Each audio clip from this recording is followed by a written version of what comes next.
Okay, Sasha Abramsky is joining us in just a little while. But first, here are the progressive news headlines for today, the 27th. These are 2020. It's 2020. This is what life in 20. If you're watching on YouTube, 30 years from now, if there's still a YouTube, this is what life is like in 2020. A ballot drop box went up in flames in Boston over the weekend. Remember, there are groups who want to scare everyone that their vote does not count, that voting will not matter, and scare people into not participating in our government. So this story, which is of course being spread everywhere and also by us, is one of those stories that can, for people who are not, media literate, not awake, be used to scare people away from, into the what's the use? Why should I send my vote? All of that. So be on the lookout for stories like this. Anyway, this Dropbox went up in flames over the weekend.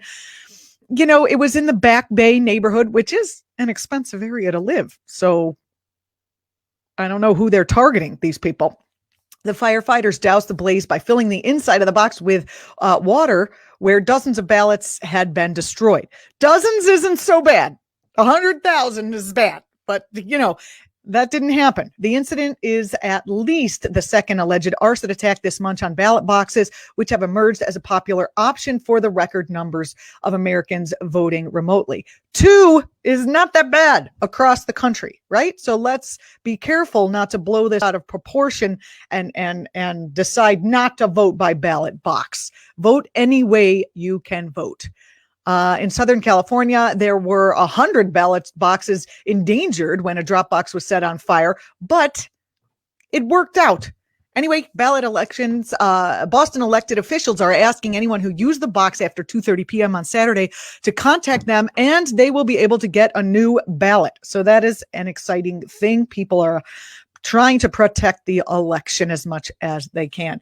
I hate to be very depressing, but we're going to have to talk about this now.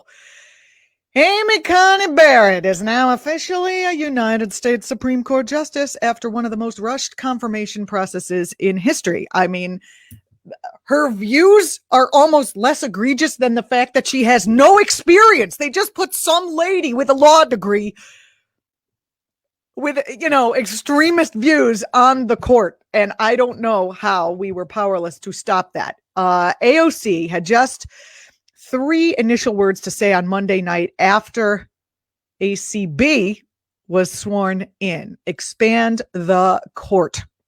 It is a sentiment widely shared as the only just recourse after the GOP under President Trump and Senate Majority Leader Turtle McConnell rammed through. Very rapey, gotta say. The ramming through of everything is very Trump, very rapey, very awful.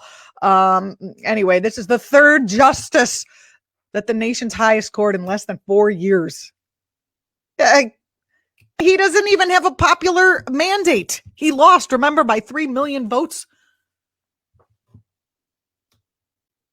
Okay. Voting matters. AOC added Republicans do this because they don't believe that Dems have the stones to play hardball like they do, which we don't, and we should. Hello. And for a long time, they've been correct.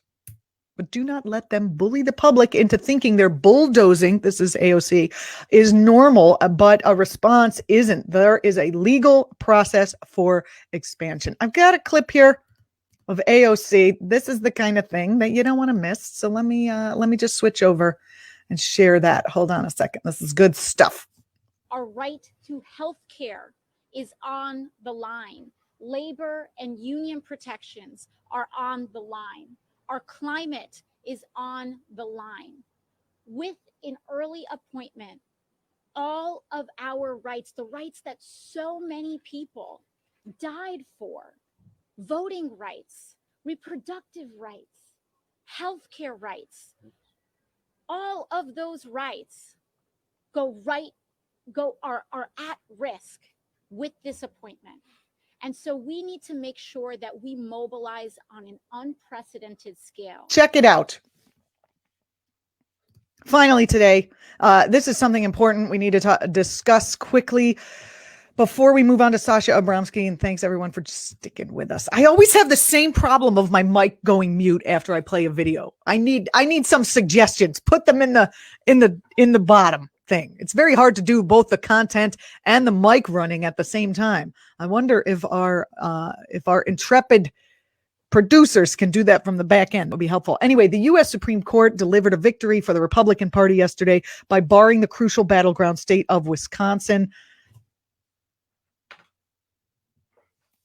from extending its election day deadline for the arrival of absentee ballots amid the pandemic. The court's 5 conservatives in the majority blocked a request by the Wisconsin Democrats and voting rights groups to allow mail-in ballots to be counted if postmarked by Election Day and received by November 9th, a 6-day extension of the current deadline of November 3rd at 8 p.m. Justice Brett Kavanaugh issued an ominous concurring opinion that echoes President Donald Trump's false narrative on mail-in voting.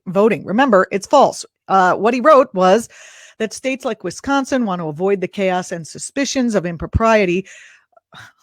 There's no impropriety. Anyway, suspicions of impropriety that can ensue if thousands of absentee ballots flow in after Election Day and potentially flip the results of the elections. Go to protecttheresults.com to join a coalition of voters ready to mobilize if Donald Trump refuses to accept the results of the 2020 presidential election. All right. You're watching Act TV. I'm Julianna Forlano. Sasha Abramsky is coming up on our next video, so don't forget to stay tuned if you're watching on YouTube. The video for Sasha will be on later this afternoon. Please subscribe to our channel. Share it with your friends. Act TV is participating in a group fight against disinformation during the week of the election, and depending on how long this thing goes, the weeks after that. There's a lot of disinformation coming out of the right, so stay tuned here to Act TV so that we can help undo that stuff.